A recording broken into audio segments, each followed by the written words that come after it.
Perempuan yang jahat itu bernama Ummu Jamil. Ummu Jamil sebetulnya bukan nama aslinya. Nama aslinya adalah Arwa bin Harb bin Abu Sufyan. Karena dia memiliki paras yang begitu cantik dan elok, orang menyebutnya Ummu Jamil. Ummu artinya ibu ya, atau perempuan. Jamil ini memiliki keindahan. Jadi Ummu Jamil itu ibu yang cantik, seorang ibu yang berparas elok. Ini nama yang disematkan kepada arwah, sehingga orang lebih menyebutnya Ummu Jamil. Dia adalah istri dari Abu Lahab, paman dari baginda Rasulullah Sallallahu Alaihi Wasallam. Jadi Ummu Jamil adalah bibi dari Nabi Muhammad Sallallahu Alaihi Wasallam. Nah, Ummu Jamil ini dia kerjaan setiap hari suka membawa kayu-kayu bakar untuk dijual di pasar, kemudian dipakai untuk kepentingan kebutuhan sehari-hari. Pembawa kayu bakar, perempuan pembawa kayu bakar. Sehingga dalam Al-Lahab wa mra'atuhu hammalatal hatab. Jadi istri dari Abu Lahab ini, Ummu Jamil ini, dia suka membawa kayu bakar.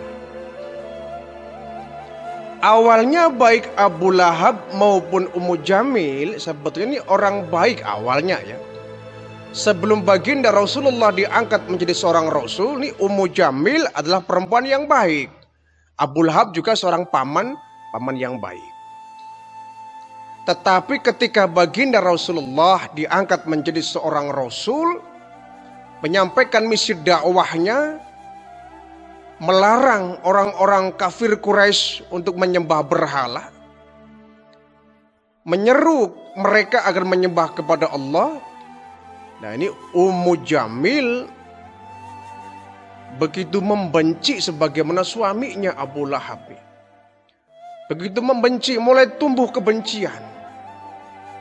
Dulunya mereka orang dengan Nabi biasa saja. Bahkan putra-putra mereka itu menjadi menantu baginda Rasul. Ya. Pertama ada Utbah.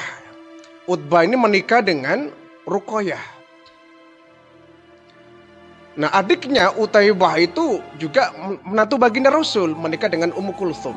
Jadi dua anak Abu Lahab Ummu Jamil ini adalah menantu dari baginda Rasulullah Sallallahu Alaihi Wasallam. Jadi awalnya hubungan mereka ya baik-baik saja antara baginda Rasul, Abu Lahab dan Ummu Jamil. Setelah baginda Nabi diangkat menjadi seorang Rasul, mulai Nabi bergerilya ya. Awalnya Nabi berdakwah secara bertahap, pelan-pelan ya, dari rumah ke rumah, dari orang ke orang, dari pintu ke pintu, untuk menyampaikan dakwah Islam. Akhirnya beliau perlahan-perlahan dapatlah pengikut ya. Setelah pengikut agak banyak, kemudian turun perintah fasda' bima tu'mar, di mana baginda Rasul wajib menyampaikan Islam dengan terang-terangan. Baru Abu Lahab tahu, baru Ummu Jamil juga tahu bahwa Nabi Muhammad menyampaikan agama baru dan melarang orang-orang Quraisy Mekah untuk menyembah berhala. Di sini mulai kebencian Ummu Jamil, kebencian Abu Lahab mulai tumbuh membara. Satu hari baginda Rasulullah mengumpulkan orangnya. Beliau naik di sebuah bukit. Orang-orang Mekah dikumpulkan. Kemudian untuk yang pertama kalinya baginda Nabi berdakwah dengan terang-terangan. Wahai tuan-tuan, orang-orang Mekah, kalau sekarang saya katakan bahwa di balik bukit itu ada seekor kuda, kira-kira kalian percaya nggak dengan omongan saya? Mereka serempak menjawab, percaya Muhammad. Percaya, iya. Kenapa? Karena Anda Muhammad dari kecil tidak pernah berbohong. Anda itu Al-Amin, orang yang ucapannya bisa dipercaya. Oh gitu. Kalau, kata baginda Rasul, kalau umpama sekarang kita diserang oleh musuh dari luar yang kita tidak tahu, mereka datang, kira-kira kalian percaya nggak dengan omongan saya? Percaya Muhammad. Kami percaya kepada Anda karena Anda memang sudah dipercaya dari dulu. Al-Amin, orang yang nggak pernah bohong. Anda pasti ucapannya jujur. Apapun yang Anda katakan pasti benar adanya, kata orang-orang Mekah. Baik, kata baginda Rasul, kalau Anda percaya dengan omongan saya, fa inni nadhirul lakum baina yadaya adzabin syadid. Maka sungguhnya aku ini nadhirul lakum, sebagai pemberi peringatan kepada kalian untuk menyelamatkan kalian dari azab yang sangat pedih. Maksudnya apa Muhammad? Aku diutus sebagai nabi dan rasul untuk menyampaikan, memperingatkan kepada kalian. Tinggalkan itu berhala-berhala, Lata, Uzza, Manat, Hubal. Tinggalkan. Sembahlah Allah Tuhan kita yang sebenarnya. Lata, Uzza, Manat, Hubal ini berhala-berhala yang tiap hari Anda sembah. Itu bukan Tuhan kalian. Itu benda mati yang tidak akan mampu memberikan manfaat kepada kalian. Tinggalkan semua. Fa inni nadhirul lakum, sungguhnya aku memberikan peringatan kepada kalian. Bana yadaya min adzabi syadid, sebetulnya saya tidak mau Anda semua masuk ke dalam azabnya Allah yang pedih. Orang tercengang. Ini Muhammad ngomong apaan? Dia memperkenalkan ajaran baru dan menyuruh kita meninggalkan berhala-berhala yang sudah menjadi sesembahan. Sudah puluhan tahun dari nenek moyang kita. Sekarang Muhammad mengatakan bahwa berhala adalah benda mati yang gak akan sanggup memberikan manfaat kepada kita. Mendengar begini nih, Abu Lahab, dia tergerak emosinya. Dia juga orang temperamen ya, makanya Abu Lahab ini sebetulnya namanya bukan Abu Lahab ya, tapi Abdul Uzza. Abdul Uzza ini artinya hamba Uzza. Uzza ini berhala ya, Abdul Uzza. Karena Abdul Uzza ini memiliki temperamen cepat marah ya, mukanya kalau marah seperti api, maka kemudian Abdul Uzza terkenal dengan Abu Lahab. Di samping itu memang Abu Lahab mukanya memerah ya, karena beliau termasuk orang laki-laki yang berparas ganteng sebetulnya. Ummu Jamil cantik, Abu Lahab juga ganteng sebetulnya ya. Cuma kegantengannya tidak diimbangi dengan perbuatannya yang tidak baik. Abu Lahab kemudian interupsi, "Ya Muhammad, tabballaka alihadza." Kamu mau nyari celaka Muhammad. Kau nyari bahaya Muhammad. Kau nyari mati kalau bahasa kita. Berani-beraninya kau mengatakan bahwa tidak ada Tuhan melainkan Tuhanmu itu. Dan berhala-berhala ini adalah bukan Tuhan. Berani amat kau Muhammad. Taballaka, kau mencari bahaya. Kau mencari binasa Muhammad. Kau mencari mati. Kau mencari celaka Muhammad. Jadi kami dikumpulkan di sini cuma untuk mendengarkan ocehanmu ini. Cuma untuk mendengarkan bahwa kamu menyampaikan kamu seorang nabi, seorang rasul. Dan menghina Tuhan-Tuhan kita yang sudah disembah puluhan tahun yang lalu oleh nenek moyang kita. Perbuatanmu, ucapanmu sangat membahayakan Muhammad. Kau akan celaka. Ini ancaman dari Abu Lahab, padahal beliau ya paman ya. Paman dekat, bukan orang lain, paman. Adik dari ayahanda baginda Rasul, Abdullah ya. Adik kandung. Jadi anak kandung dari Abdul Muthalib atau kakak kandung dari Abu Thalib. Paman baginda Nabi, bukan orang lain. Cuma entah kenapa bencinya luar biasa. Padahal dulu ketika Nabi lahir ya, Nabi masa-masa kelahiran Nabi, Abu Lahab ini gembira. Ya karena nggak tahu firasat bahwa Nabi akan menjadi seorang rasul. Ya. Abu Lahab dulu ketika Nabi lahir gembira bahwa dia akan mendapatkan keponakan baru. akan dapat anggota keluarga baru. Abu Lahab gembira. Sehingga ada satu keterangan ya, konon katanya Abu Lahab ketika disiksa di neraka itu saat datang bulan Rabiul Awal, ya, bulan Maulid, ya, bulan Maulud, tepatnya tanggal 12, konon katanya Abu Lahab dapat keringanan azabnya, dapat dispensasi azab, dapat diskon azab lah kalau bahasa kitanya. Kenapa?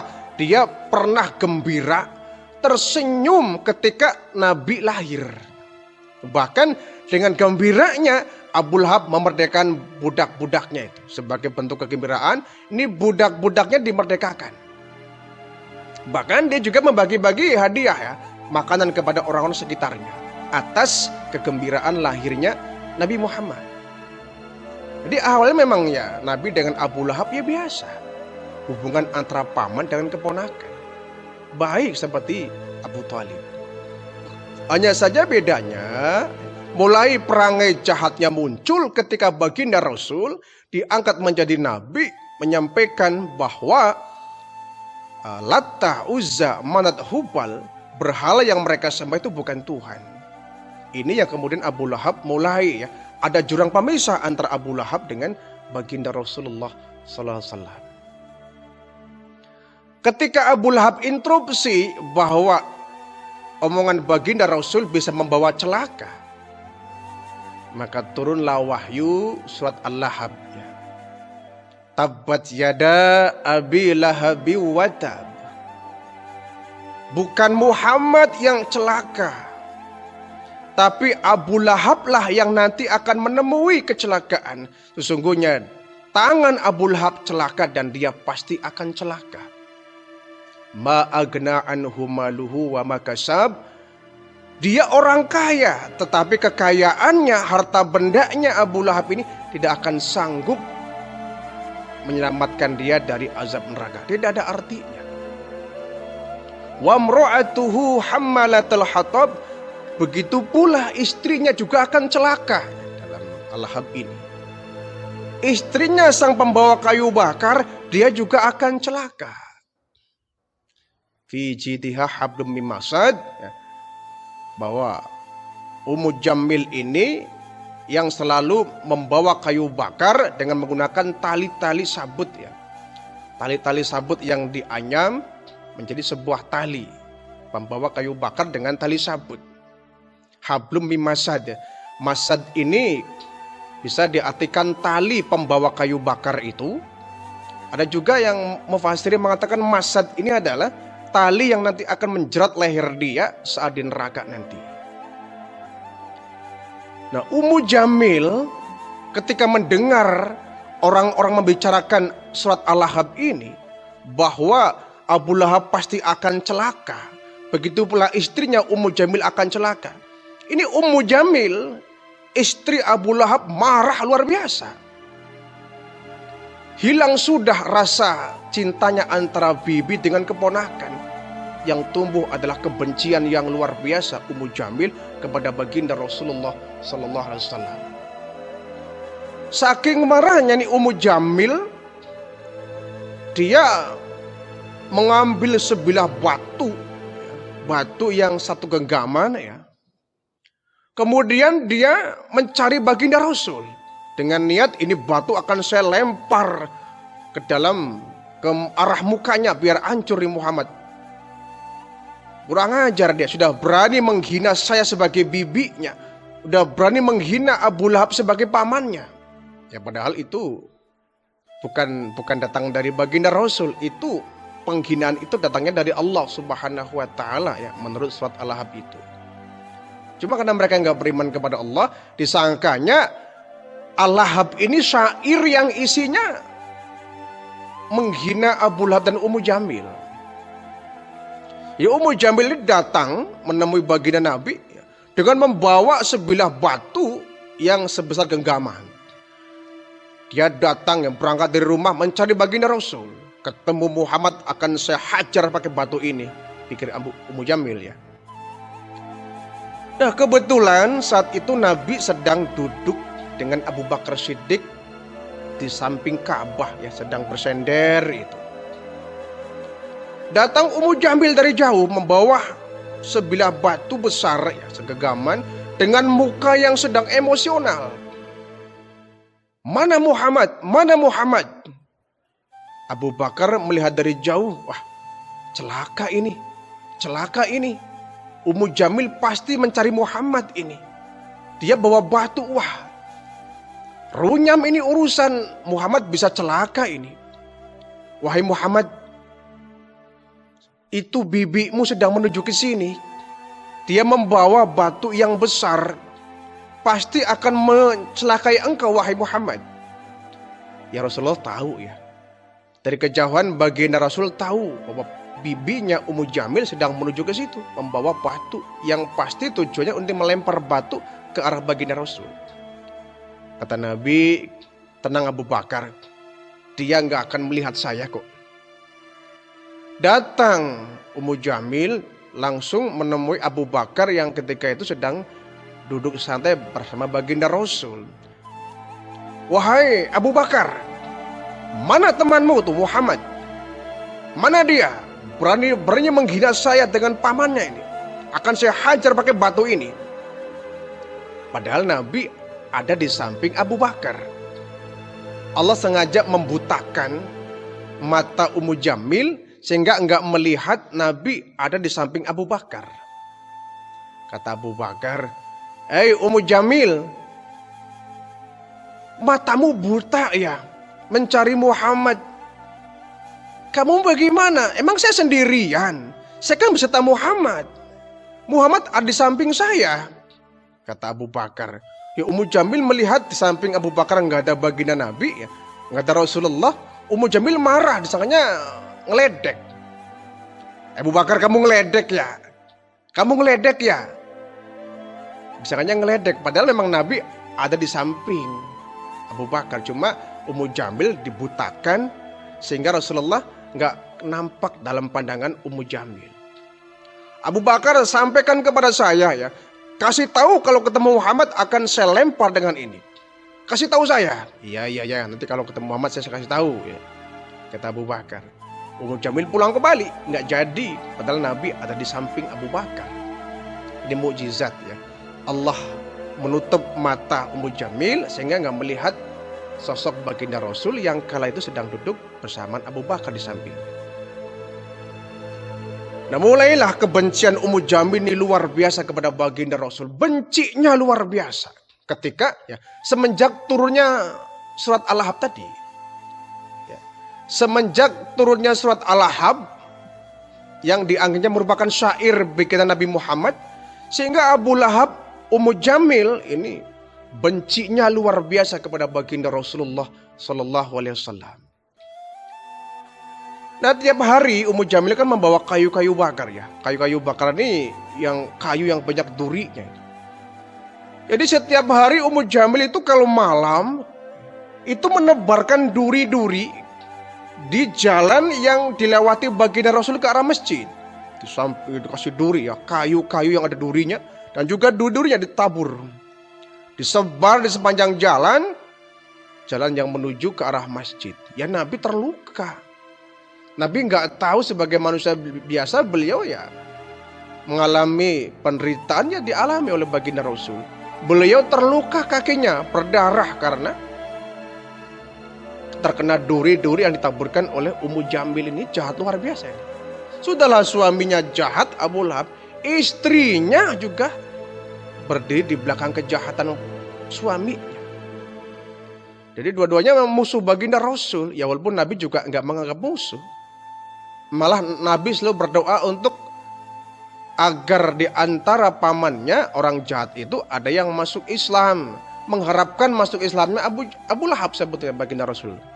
Cuma ketika sudah jahat luar biasa, ya Nabi kemudian nggak respect lagi ya dengan Abu Lahab ini. Nah sampai kemudian saking bencinya kepada baginda Rasul, akhirnya putra-putra beliau ya, putra-putra Abu Lahab dan Ummu Jamil ini, ada Utbah dengan Utaibah yang merupakan menantu baginda Rasul. Saking bencinya akhirnya mereka, Ummu Jamil mengatakan, "Wahai Utbah, Utaibah, ceraikan istri-istri kalian. Kenapa ibu? Ceraikan pokoknya. Aku nggak mau punya besan Muhammad. Lepaskan itu Ruqayyah, lepaskan itu Ummu Kulsum. Ceraikan mereka. Aku nggak sudi punya menantu dari anaknya Muhammad, ini Ummu Jamil. Yang kemudian didukung pula oleh suaminya. Akhirnya Utbah dengan Utaibah ini yang merupakan menantu baginda Rasul menceraikan istri-istri mereka berdua yang merupakan putri-putri dari baginda Rasul. Ya, Utbah menceraikan Ruqayyah, Utaibah menceraikan Ummu Kulsum. Saking bencinya sampai disuruh cerai anaknya itu. Tapi alhamdulillah itu merupakan jalan ya. Jalan kemuliaan. Setelah Utbah menceraikan Ruqayyah, Utaibah menceraikan Ummu Kulsum, Ruqayyah, Ummu Kulsum kemudian dinikahi oleh Utsman bin Affan. Jadi kakak beradik ini dinikahi. Ya. Dinikahi oleh Utsman bin Affan. Sehingga Utsman ini dikenal dengan Dzu Nurrain ya, sebagai pemilik dua cahaya. Karena beliau Utsman bin Affan ini menikahi Ruqayyah ya, mantan istri Utbah, dan Ummu Kulsum mantan istri dari Utaibah. Kedua-duanya dinikahkan oleh baginda Rasul, sehingga baik Ummu Kulsum maupun Ruqayyah pada akhirnya merupakan istri dari Utsman bin Affan. Itu saking bencinya sampai anaknya disuruh cerai. Nggak mau ya ada hubungan famili, ya, tidak mau ada hubungan besan antara Ummu Jamil, Abu Lahab dengan baginda Rasul. Diceraikanlah semua. Bukan hanya itu nih, Ummu Jamil ini tiap hari dia gerilya dia ya ke orang-orang. Ngapain dia? Menyebar fitnah ke orang-orang, ke rumah-rumah dia selalu bergerilya ya, keluyuran lah cara kita, ke orang-orang memfitnah bahwa Nabi itu adalah orang gila. Anda percaya kepada Muhammad? Jangan, dia tuh orang gila, dia tuh orang gila, dia tuh orang gila. Ini bahasa orang gila ini selalu disebarkan kepada orang-orang oleh Ummu Jamil, sehingga ada orang yang kemudian yang semula beriman kepada baginda Rasul, dia kemudian murtad dari agama Islam karena akibat fitnah dari Ummu Jamil ini. Dia selalu bergerilya ke rumah-rumah itu menyampaikan bahwa Nabi itu orang gila. Masa ya, kita harus disuruh meninggalkan berhala? Ini kan berhala sudah Tuhan kita dari dulu. Tuhan dari nenek moyang kita, orang tua kita. Sekarang Muhammad seenaknya bilang bahwa ini bukan Tuhan, ini benda mati. Ini kan penghinaan. Makanya Muhammad tuh nggak waras, kata Ummu Jamil ya. Kamu jangan sekali-kali pernah mendengar seruan Muhammad. Ajaran yang dia sampaikan itu ajaran sesat. Agama baru tapi sesat ya. Berbahaya. Kalau Muhammad lagi ceramah, lagi pidato, lagi dakwah, jangan mendengarkan. Dia orang gila. Ini Ummu Jamil selalu mengatakan begini ke orang-orang itu. Ke orang-orang, ke rumah-rumah dia bergerilya ya, saking bencinya kepada Rasul, menebarkan fitnah. Nah, sampai dia menjual kalungnya. Bayangkan dia punya perhiasan, dijual kalungnya demi untuk apa? Melancarkan aksi jahatnya. Sampai menjual kalung, subhanallah. Nah, satu hari ya, orang-orang Quraisy ini berkumpul ya. Berkumpul membicarakan satu rencana bagaimana cara menyingkirkan baginda Nabi. Termasuk para rabi Yahudi ya. Rabi ini adalah pemuka, pembesar orang-orang Yahudi dikumpulkan untuk membicarakan bagaimana ini menyingkirkan Muhammad. Bahkan di antara mereka ada seorang tokoh yang jahatnya luar biasa ya. Namanya Uqbah. Uqbah bin Abu Mu'tiyah ya, atau Mu'aidz.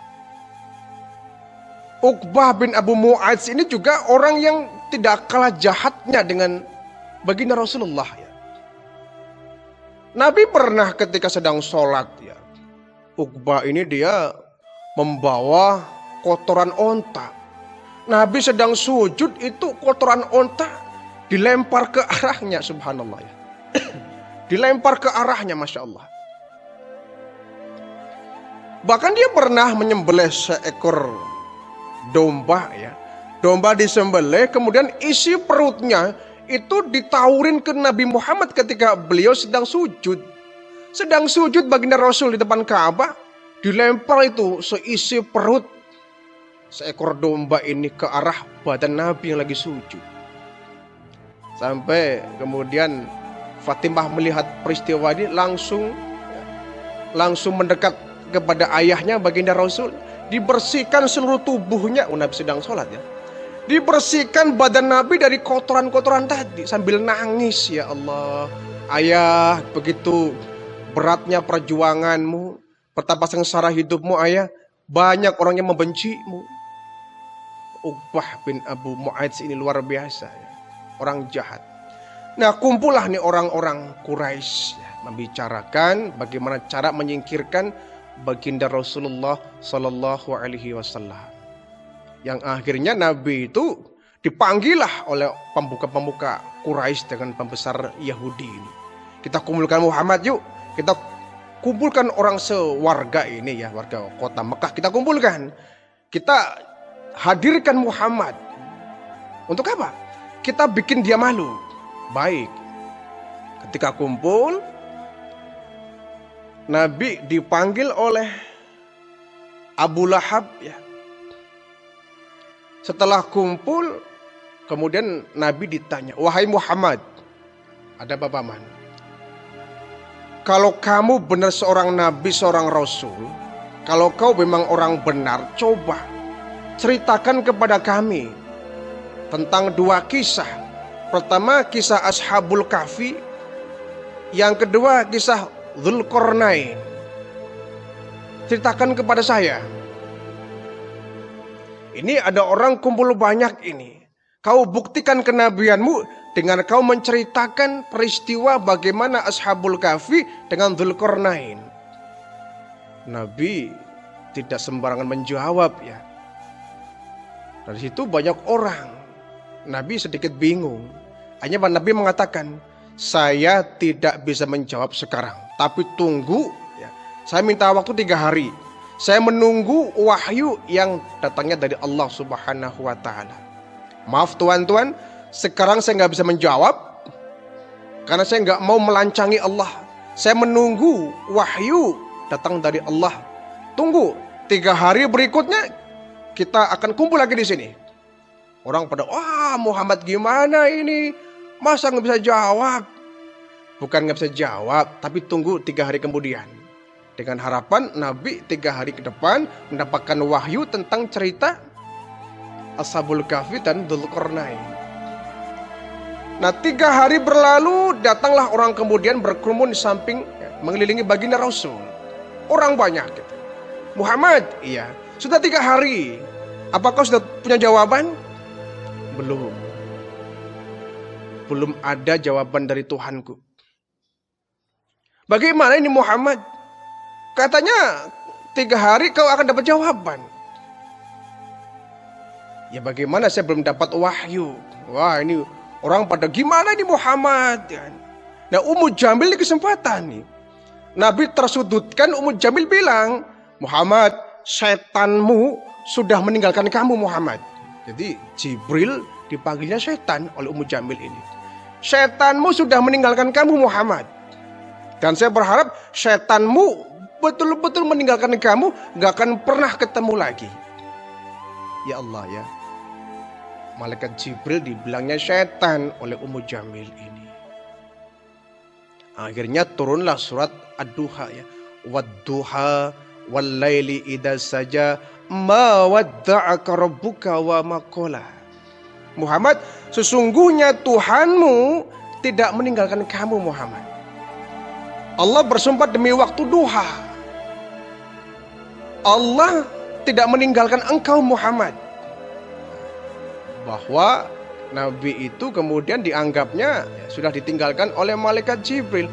Nabi juga gelisah, resah luar biasa. Kok 3 hari kok wahyu nggak turun-turun, sampai Nabi dihina, dicerca, dicaci maki oleh orang-orang Quraisy ini. Tapi kemudian Allah bersumpah, ma wadda'aka rabbuka wa ma qala. Sesungguhnya Tuhanmu Muhammad tidak meninggalkan kamu kok. Tenang saja Muhammad, kau akan diberikan pertolongan, kau akan diberikan kemudahannya. Sampaikan Muhammad kepada mereka kisah Dzulqarnain dan kisah Ashabul Kahfi. Akhirnya Nabi pun menyampaikan itu kepada mereka. Terlambat Muhammad, terlambat. Ya. Sudah 3 hari lebih. Ya. Rupanya setanmu terlambat datang ya, kata Ummu Jamil. Kemana aja tuh setanmu, kok terlambat datang? Ummu Jamil memang luar biasa. Tapi Nabi nggak terpancing emosinya ya. Nabi terus berdakwah lah. Biarkan Ummu Jamil, dia orang jahat, tidak usah diurusin. Nah, karena kejahatan dari Ummu Jamil inilah kemudian dia meninggalnya pun tragis. Ummu Jamil ini, dia sedang bawa kayu bakar. Ini akhir hidup Ummu Jamil ya. Sedang membawa kayu bakar, tiba-tiba ini Ummu Jamil mungkin istirahat ya. Dia capek, dia duduk. Dengan di belakangnya dia membawa satu gulung kayu bakar. Duduk ya. Ketika duduk sudah agak lama, dia berangkat kembali membawa kayu bakar. Entah kenapa tiba-tiba tali sabut tadi yang untuk dipakai menggendong kayu mungkin simpulnya salah ya. Mengikatnya salah, malah justru menjerat leher dari Ummu Jamil ini. Ummu Jamil ini berdiri, sementara tali ini justru menjerat leher dari Ummu Jamil. Karena memang kayu yang dibawa cukup berat ya. Sehingga mungkin salah tali atau salah simpul, sehingga justru malah menjerat leher Ummu Jamil. Sampai nggak ada yang menolong. Ketika itu memang kondisi sepi, Ummu Jamil terjerat lehernya dengan masad tadi ya, hablum masad, tali dari sabut. Akhirnya nggak ada yang menolong, dia tercekik oleh tali sabut tadi, pengikat kayu bakar. Matilah Ummu Jamil di tempat itu dengan kayu bakar di sampingnya. Na'udzubillah min dzalik. Sementara Abu Lahab ini matinya juga tragis. Dia diberikan penyakit semacam kusta ya. Tumbuh bisul-bisul di sepanjang badannya itu yang mengeluarkan nanah darah yang bau amis. Gatal-gatal luar biasa sehingga Abu Lahab pun tidak sanggup menahan rasa sakit, meninggal nih Abu Lahab. Dan orang-orang nggak mau menengok Abu Lahab karena menjijikan. Sampai ketika meninggal itu 3 hari nggak dipendam, 3 hari nggak dikubur karena mereka orang-orang Mekah juga takut, khawatir penyakit Abu Lahab akan menyebar ke orang-orang. Akhirnya apa? Digalilah sebuah lubang tanah, kemudian badan Abu Lahab ini digelindingkan ya, didorong menggunakan kayu, sampai masuk ke liang kubur. Kemudian untuk nguruknya ini orang-orang melempari batu, dilempari lubang kubur Abu Lahab sampai penuh dengan batu. Ini penghinaan yang Allah berikan kepada Abu Lahab dari dunia sampai akhirat. Abu Lahab menemui penghinaan karena dia sudah sangat jahat dengan baginda Rasul. Demikian pula istrinya ya, wa mra'atuhu hammalatal hatab. Istrinya Ummu Jamil pun sangat begitu jahat dengan baginda Rasulullah sallallahu alaihi wasallam.